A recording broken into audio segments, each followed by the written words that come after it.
tangible takeaways. Like, I can't think about what I'm trying to reference, but when you break something on and then like you're on the radio show and they're like, boo, boo, boo, boo. Like that's what we get. Tangible takeaways. She needs her own show. Welcome to the Gratitude and Style podcast. My name is Madeline Jones. And I'm Meaghan O'Connor. And on this podcast, we talk about fashion, style, and living a life of gratitude. With over 25 years of combined industry experience, I think it's safe to say we know a thing or two. And what we found at the end of the day is that gratitude is always in style. Hi, everybody. Welcome back to Gratitude and Style. Yay! Here we are, back again. And just so you know, she is in the highest and most amazing mood today. So it's going to be a good one, guys. It's going to be a good one. I mean, I just feel like, caffeine, the sun's shining. Yeah. We're on the other side of the 14-day rain cloud storm that we've had. Like, if I wanted to live in London, I would move to London. That's the weather we've had. The last 10 days have been psychotic. So I don't know about anybody else, but we're on the other side of it. She's so happy Here about we are. it. Yes, and so am I.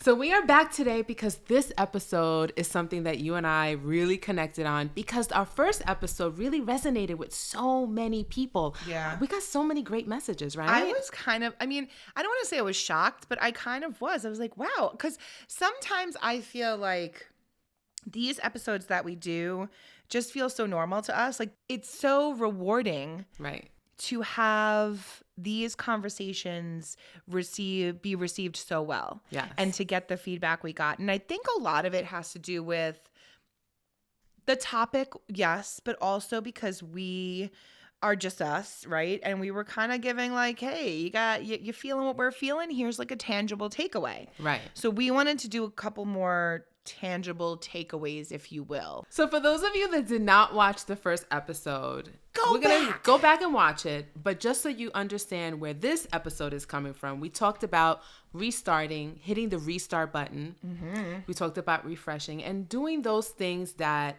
are able to help us to get to the next level or to push through our challenges. Yeah. So this episode, we decided that we were going to talk about our emotions, empathy, and kind of like segueing from that first episode that really resonated with everyone and moving it forward from there. So I was talking to Meaghan and I said, you know what? One of the things that has definitely, is present in my life and present that I see in Meaghan's life is how we're able to really focus on other people when they're having their success, when it's part of their journey and they're having that walk in life.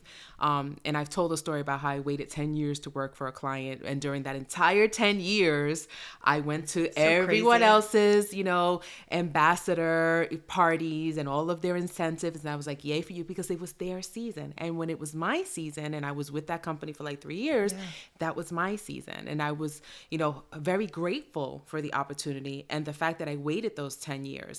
But that's not always the case. And that's one of the things that you and I were talking about in preparation for this episode. I think the challenge is for some people is that we get so stuck on the why not me. And I think oftentimes we're looking in the mirror and we're getting frustrated with ourselves. And instead of understanding that there's a big picture, there's a timeline, it's just not, what's meant for you will not pass you. And if you operate with that thought process, being able to celebrate others and being able to kind of ride that train with someone else and being able to show empathy and clap when someone else is winning comes very easy. So sometimes I think that you kind of have to look at while you're doing that, maybe look at what your other options are, because while you're focused on one thing, so many other opportunities could be passing you by. Well, it's like how you always say, you have to be open to everything. You have to keep your heart open. You have to keep your mind open. And you say it, do you know that you say it a lot? No. You say it all the time. Do I really? All the time. Oh no. And no,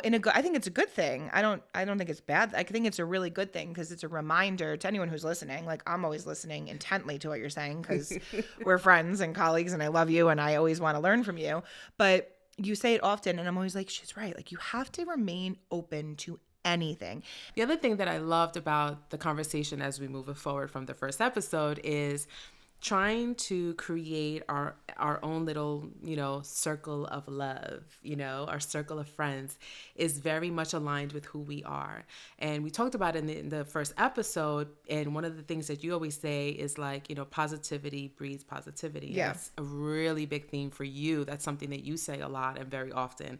But I feel like all you have to do is get one audio message from Meaghan. Like, you should do, what is that thing called? Cameos? You should do cameo. Just good morning. This is Meaghan. Imagine people be like, so annoying. Oh my God. Because you cannot be in a bad, like, you can be in a bad mood. And the minute you hit play on your phone and it's like, good morning. Today is Tuesday. The sun is shining. The birds are singing. That is her. That's literally what her message like, and your friends and your family know. Really what I do, though, Yes, which is do. so insane. Yes, I guess, well, you know why, though? Because here's the thing. First of all, I almost, not always, I have bad days, but I usually wake up very happy. I just don't find it difficult to be joyful. Mm-hmm. So I know that some people do find it difficult to be joyful. So I make it part of my purpose, I think, is to have that ripple effect. I think a lot of it, and I've only sort of leaned into this more in recognizing that it plays a huge part in my big picture recently, like over the last few years. And I think it's my job is to push that positivity out so that there's a ripple effect. Right. And if I can do it in a silly voice note or dumb Insta story of me dancing or whatever, like, then why not? Like, if it genuinely makes you happier, then why would I ever stop doing it? Exactly. Because there's the other side is, like, I wake up and I don't wake up upset, but I'm like, the Wizard of Oz, the Tin Man, how they had to keep on oiling him. Yeah. That's me. So I need like coffee. That's a. I need your voicemail. That's another little bit of oil. Like all these little components. Okay, and now Maddie's Maddie. Like I'm like that little engine. Like look at this little analogy you just created. That's me. It's I just like little it. by little, where you just wake up and like, oh, the sun is shining. I'm great, And I'm just kind of like, I'm gonna get there. I don't need the oil can yet. I might need it in the future. Who knows? But not yet. So in creating that circle and in doing those practices, you're practicing, you're exercising empathy because I understand that you need oil. Yes. So in the morning, I'm shooting you a voice message of, oh my God, here we go, sun's shining, blah, blah, blah, like a lunatic. Also, I'm caffeinated, probably a little bit more than you at that point in time. So we're just ready to rock and roll. So I understand, I have empathy towards, we have different lifestyles. Right. You're a mom, I'm not. Like, I'm not caring for another human. I have to just worry about myself, and that's hard enough sometimes.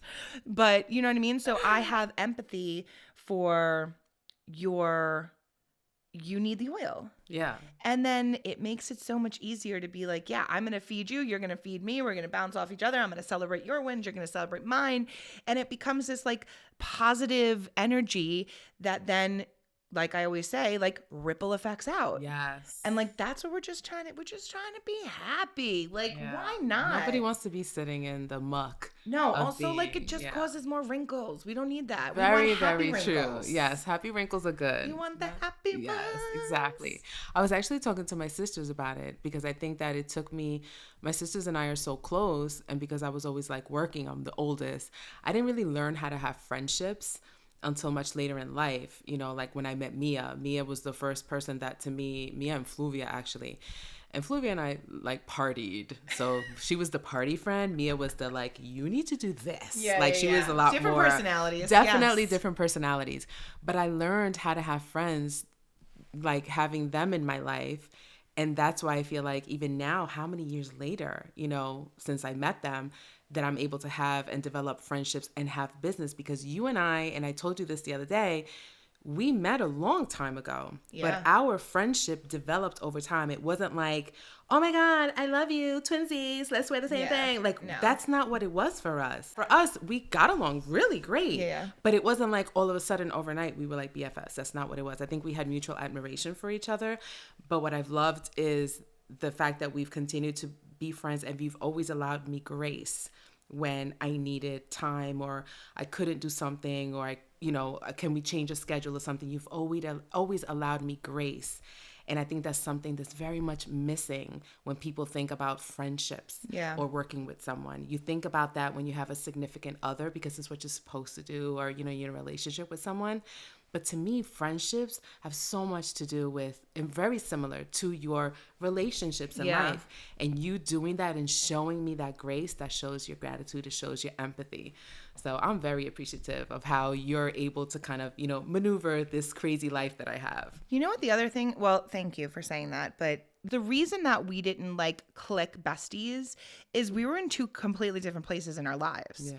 And that's where it's important to understand the journey and to just take a second and hold on and just go with your path. But I think when I met you and we worked together on set, one of the things that I loved most was the fact that it was so easy for you to celebrate other people, even people that were in your own field. Like, oh my gosh, look, she just did this or she just styled this. And I was just like, she's not a hater. I love her.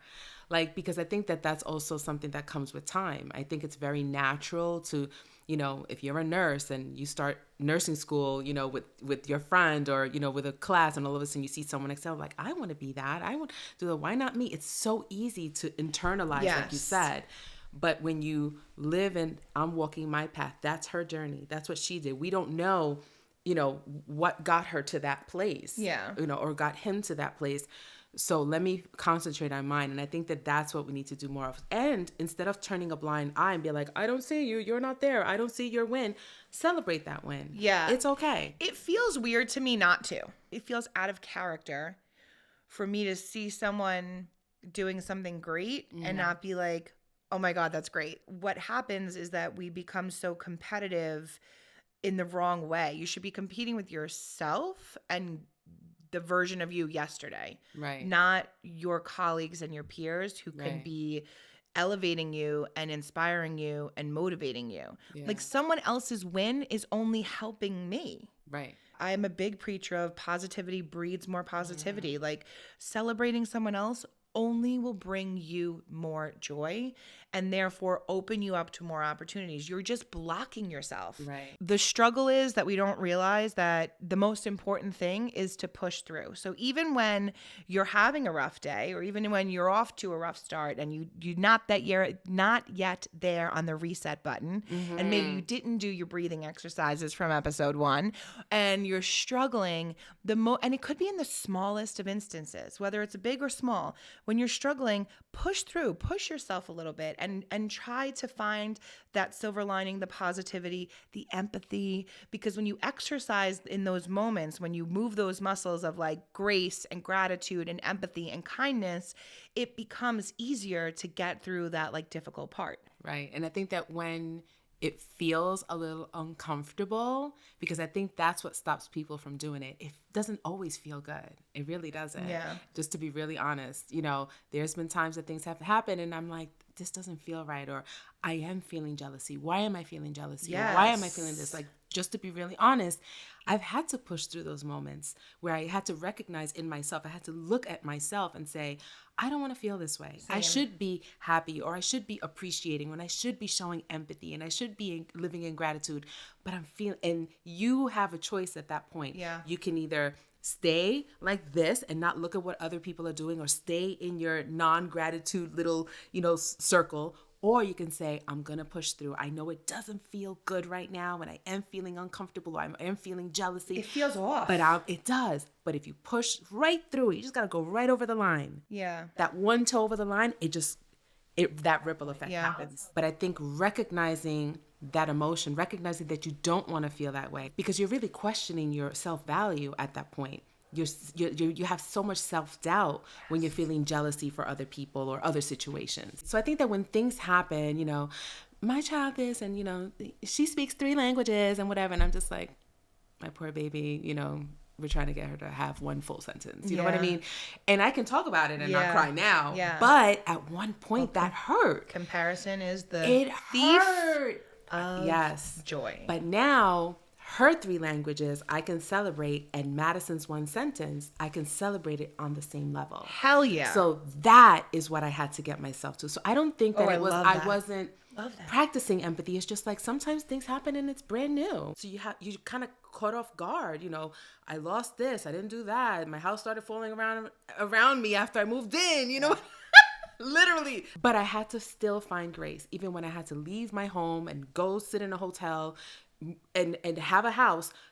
But the house was falling apart, but still find gratitude. It's self-awareness. It's being self-aware enough to be like, okay, we got and just being present. Yes. I think is also very helpful in maybe why we're able to sit here and have a conversation about it. We're no experts, but we're having an honest conversation about something that we have found to be much easier now at this point in our lives. Right. And so if we can make it easier for someone else, that's why we have these chats. And I think self-awareness is definitely part of that. Yes. And I think the biggest takeaway is really that you're not losing by celebrating someone else's win. Right. Essentially, you're winning more because all you're doing is opening up the floodgates for more joy and positivity and opportunity, and you're expanding your environment and your heart and your space to allow all the good to rush in. That call to action is that when you're in that moment and you feel a little bit like, oh, I feel deflated at that point. Yeah. That you're just like, oh. When you have that, the easiest way to turn the ugh into yay is just to literally do it. Yeah. And you're not hurting anybody. You're literally fighting back sadness and pain and struggle with just a little bit of joy. Exactly. And it might help. Before we part our ways for more caffeine and more water, we end every episode doing two things. And we talk about what we are grateful for and what's in style right now. And Maddie, tell me right now, what is in style for you today?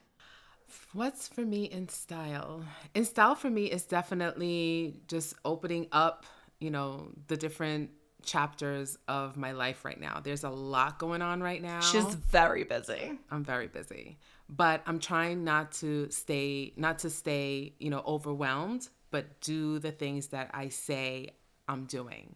Because it's one thing to say them and to sit here in front of a microphone and to put it on social and say, I practice, I do this. No, I'm actively meditating. I'm hitting the reset button sometimes 21 times a day. But I'm doing it and I'm getting through and I'm pushing through. Sometimes and you have to. Before I went to Puerto Rico, I was having a really hard time with Madison and you were like, breathe. Mm-hmm. Do your breathing exercises. Do it. Go through it. Yeah. So I did send it to you in a very upbeat voice note. Yes. You did.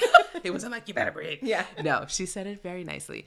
But I think it's, what's in style right now is actually being present. Being present, where you are and pushing through. That's what's in style for me because I see a lot of people doing the same thing. And I think that that's why that first episode resonated with so many people. I like it. Because they really are saying, you know what, we want to push through. We just, what do you have that I can add to my little, closet of things to pull from? My tool belt. My tools? Yeah. Exactly. Ooh, jinx. And what are you grateful for today? I am so grateful that we are back together for spring. Yes, because this sunshine, I needed it. The winters are very long up here. I live up in the mountains upstate, and it's very, very long winters, and you don't realize how much the sunlight and seeing the greenery, the grass, and the warm air is just so refreshing. I know when I went to Puerto Rico, I was just like, this is what they breathe. That's why you guys want to dance in the street so much, because the sun is shining and, everything is green and there's palm trees everywhere. It really does change the mood. It does. So I'm really grateful that we've kind of turned that tide over because I am that person that is affected by the seasonal change. Yeah. For sure. Okay. Let's hear yours. All right. What is in style for me this week? Let's see. I think what's in style for me is just focusing on me. Is that, how it is though. I think what I mean by that is picking certain things that I want to improve on and then chopping away at it. And the only reason I say that today is because I've had a busy couple of weeks and it's been it was a little bit chaotic, and I'm very grateful for the chaos because it means that life is busy and that's wonderful and it's a blessing. But it is so easy for me to fall out of a routine that is really, I build for my health. Right. So it felt so good to get back into my workouts and in my schedule, and felt so good to wake up in the morning and have my coffee and stand outside and take in the sunshine. Like I'm back into a little bit more of a routine, and not saying that I'm not going to fall off of it again in a week, because I'm definitely am, but I like to realign my focus, and I'm just really trying to just chip away at focusing on me. So that is what's in style. If you need to chip away and improve something, take the time to focus on you, and it doesn't have to consume your life. Life is busy. There's a lot to it. There's a lot going on, but like, just do one little thing a day. And even if it means, like we talked about it on the between episodes, like I've been spring cleaning. That's part of me working on me, because like I don't work well in a chaotic environment or a messy environment. Right. So I know I have to have it like clean and organized and tidy, like a lunatic that I am, but it works, and it works for me. And I was feeling very overwhelmed by just stuff. Right. And I actively try to practice like less stuff, more stories, more experiences. And I felt like I had a lot of stuff. And I was like, we need to just clean and purge and feel fresh and new and focus on yourself and improve in certain areas. So little things, tiny little things each day will grow and make a big impact. So that's what's in style. And what am I I'm grateful. I'm so grateful for my car today, and here's why. I'm going to tell you why. So I'm very grateful for my car, because not only it's a privilege that not everybody has. So I'm very grateful in general to have my vehicle. But I love my car so much on a nice day because I have a sunroof. Oh. And so today, when I was driving up here, I was like, oh, God, windows down, sunroof open, sun shining, music blasting. That's why when she showed up, her hair was like, yeah, I had to fix my hair because it looked crazy. But I am so grateful to have a vehicle that or to have anything, I guess, that gives me that joy. It's a direct connection for me. Like, it makes me so happy to get in my car and blast the music and, like, open the sunroof, put the windows down, go for it. Iced coffee, jiggle, jiggle, music up, the whole 9 yards. That is how I felt all day today. And I was like, this is what, literally driving, I was like, this is what I'm grateful for. Like, I am so grateful for this today. So that's it. And I sat in so much traffic, and it didn't even bother me. That's fantastic. Because it was just chilling. Like, I was like, you know what? Yeah, I'm just like getting some freckles, a little vitamin C. Like, the music's on. Like, a vibe. It's a vibe. Yeah. And also because of the sunlight. So thank you, Jesus. The verses of that was, I had my sunroof open, but I was playing Richard Marx. Dead. I love blasting country music, like going crazy. I love it that we're so much the same and so different at the same time. Oh my God. I went on a musical journey today also. I went like from Missy Elliott and like Rob Bass to like country music, like love it. Soulful. Yes. That's so you. Drink in my hand. Let's go to the beach. Yeah. Anyway, so that's what I'm grateful for. Oh my gosh. Well, that's it. That's another episode. Another one done and done. How much fun is this? Yes. And I hope that you really enjoyed it and that you will stay tuned for the next one, because the next one is going to be fantastic. You know the drill. Make sure you like, follow, subscribe. But the most important thing of all the things is that you share it with somebody else. If you found something valuable today, please go ahead and share it with someone you love. Give them a little gratitude. Give them a little kindness. Spread the love. Do the ripple effect. All the things. And we'll see you on the next one. Awesome. Bye. Hey friends, if you liked what you just listened to, be sure to show us your love and support by giving us a share, telling a friend, passing it along, sharing it on social media, and most importantly, rating and reviewing. Those 5 stars mean a lot to us, so be sure to go ahead and do that for us. We love you and we are grateful for you.